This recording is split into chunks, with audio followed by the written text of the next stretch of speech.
Saan kayo ibang mga wild duck? Accidental lamang at isa pa ring Philippine endemic. Tinatawag itong tik-tik, pakagandang glossy golden yellow na balahibo sa kanilang batok.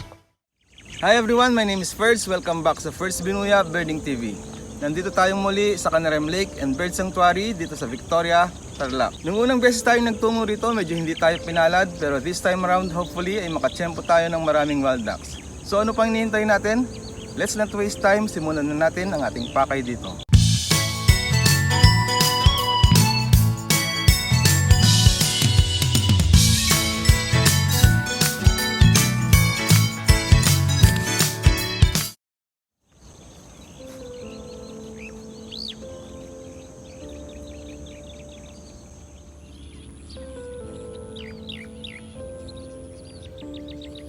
Itong lugar na to hindi natin napuntahan nung unang mag-birding tayo dito, kaya naman naisip ko dito natin simulan ang paghahanap ng wild ducks ngayon.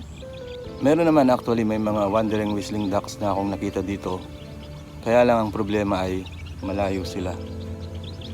May ibang ibon din, mga egrets, jacana, at I think meron ding little grebes. So mag-stay muna tayo dito.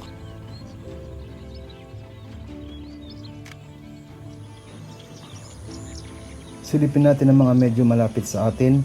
Ang mga ito ay wandering whistling duck, tinatawag na pato o baliwis sa Filipino. Yung isa sa kaliwa ay isang pheasant-tailed jacana, balantukan o gok. Ang wild duck na ito ay naitatala bilang common to abundant and widespread resident dito sa Pilipinas. Malaki at mainly ay kayumanggi ang kulay. Tinatawag na dumara sa Kapampangan. Unfortunately, isa ang mga ibong ito sa mga hinuhuli para kainin. Marami talaga sa lugar na ito dahil angkop ang habitat para sa kanila. Ang magandang balita ay protected sila dito at hindi hinahayaang mapasukan ng mga hunter ang lugar.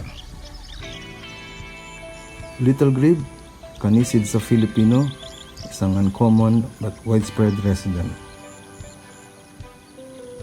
Isang Eurasian or common moorhen, riwariw o ulok sa Filipino at wis sa Kapampangan. Common and widespread resident and a probable winter visitor. Marami din talaga sa lugar na ito dahil ganitong uri talaga ng habitat ang gusto ng mga ibong ito.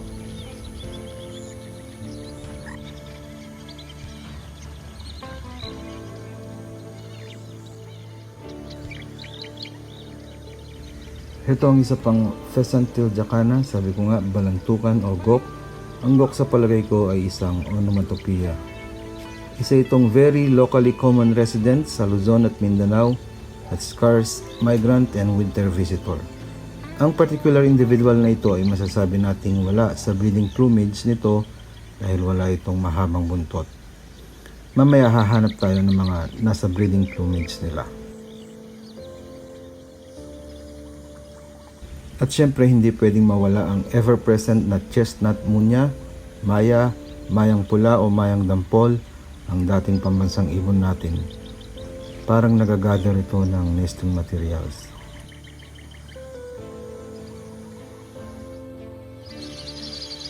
And here they come, laksa-laksang mga wild duck.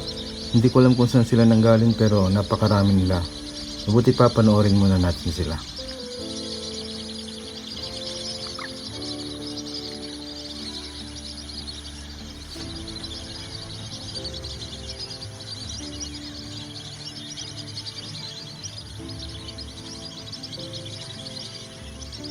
Siguro naman hindi nyo napagtatakahan ngayon kung bakit sila tinawag na whistling ducks. And in fact, kahit yung wandering sa kanilang pangalan.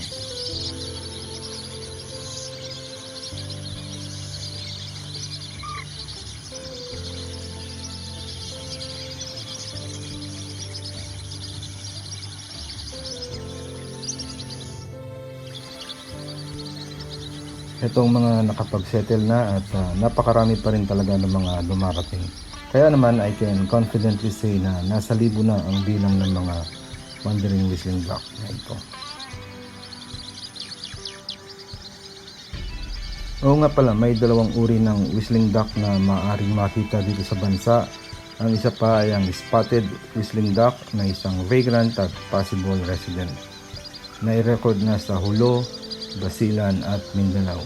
Not recorded since 1945 ayon sa guidebook. So heto, marami pa rin ang paparating.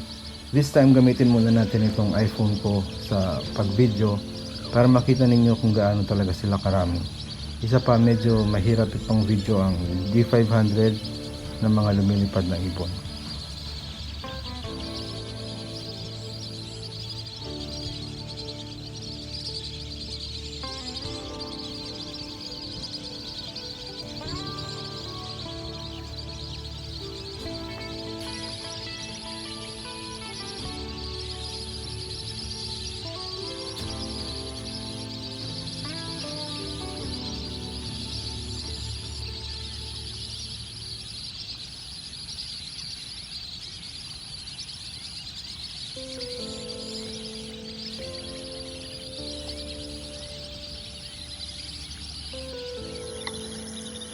Majority ng mga ito ay wandering whistling ducks, pero subukan pa rin nating maghanap ng ibang uri.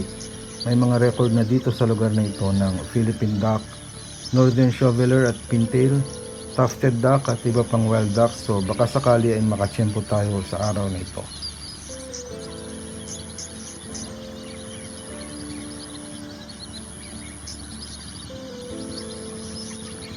Well, unfortunately ay pawang mga wandering whistling duck itong mga nakikita ko sa ngayon.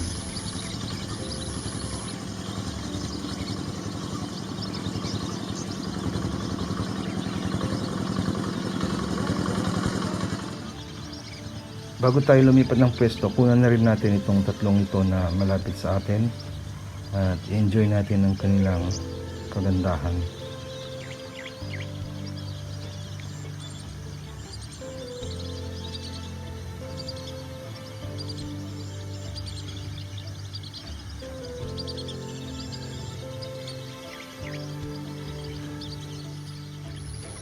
Isa pang very common resident ang pied bushchat, sipaw.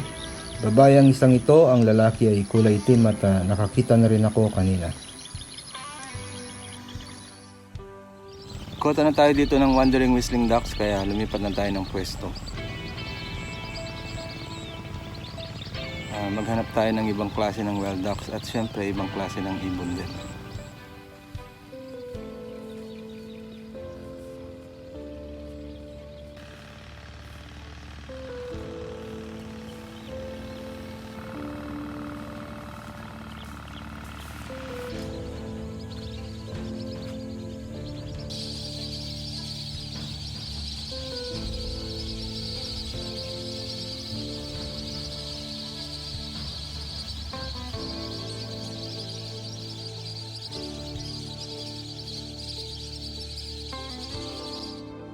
Marami din dito sa spot na ito. Nasa daan-daan din ang mga to.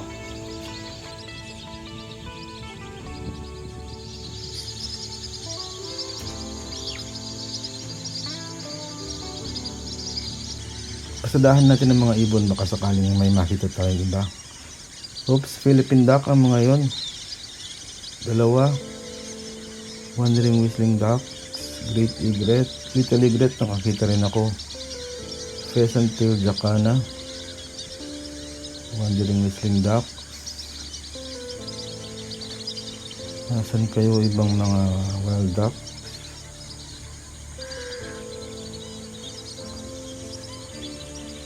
So, parang mga wandering whistling duck sa mga ito. Lahat sa kanila maliban din sa dalawang Philippine duck.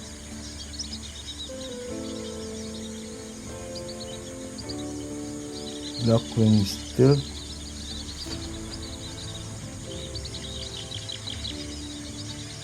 So wala, panay sila wandering whistling ducks maliban din sa dalawang Philippine duck. Balikan natin sila. Ito yung nakita nating Philippine duck kanina. Actually, tatlo pala sila. Ang Philippine duck, tinatawag na papan sa Tagalog, ay isang common and widespread endemic. Gayunman ay tinuturing ng vulnerable, ibig sabihin nanganganib ng maubos, mainly because of hunting. May mga record sightings nito sa Taiwan at South Japan, pero kinukonsider na accidental lamang at isa pa ring Philippine endemic. Maraming beses na rin akong nakakita nito kahit sa local patch ko mismo, pero madalas ay paisa-isa o dala-dalawa lamang talaga, patunay sa papaunting bilang ng mga ito.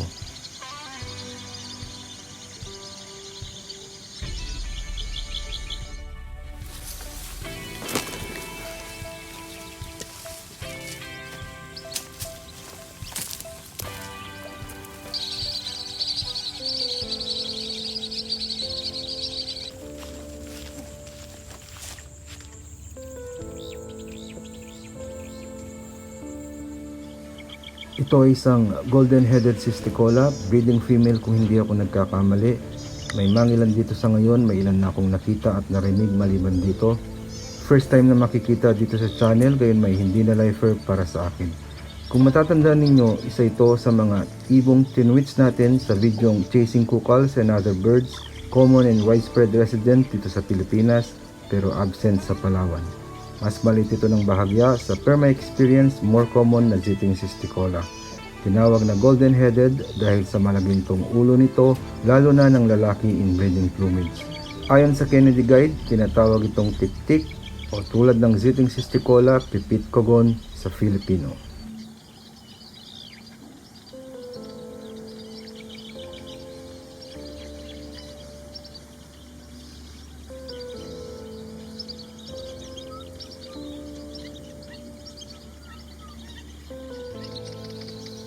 Ito ang isa pang regular dito sa channel, ang blue-tailed bee-eater, perik, mananubing, parik-parik o pirik-pirik. Marami din sila dito sa lugar na ito.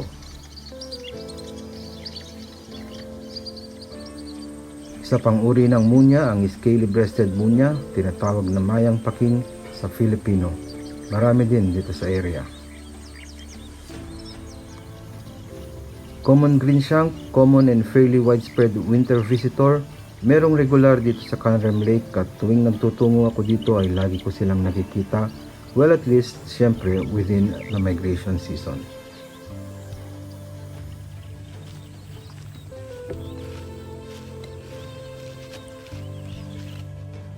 Bago tayo tuluyang magtapos, may nais akong idagdag. Nagkaroon ako ng chance na bumalik sa lugar noong isang araw.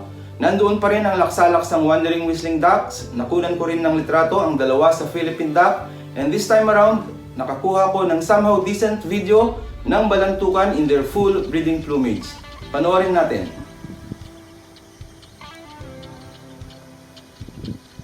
So heto ang dalawang balantukan in their breeding plumage, indicated by long central tail feathers at sa napakagandang glossy golden yellow na balahibo sa kanilang batok. Obviously ay tinawag silang pheasant-tailed dahil sa mahabang buntot na ito. Para sa mga hindi nakaalam, ang mga pheasant ay mga ibong may mahabang buntot. Hindi ko masabi kung isang couple o pair ang mga ito, magkatulad ang lalaki at babae, although supposedly ay substantially larger ang huli.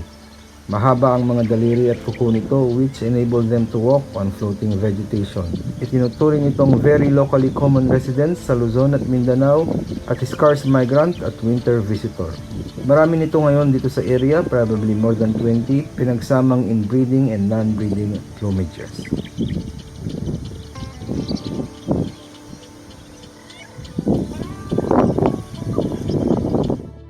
So once again, dito na nagtatapos ang ating episode for today. Hopefully nagustuhan nyo ito. If you did, please leave a like and please consider subscribing to the channel. Next video ang ibibida ko sa inyo ay ang Team Rally Day, ang mga rails dito sa Pilipinas. Sa ngayon, paalam na muna and I'll see you next time.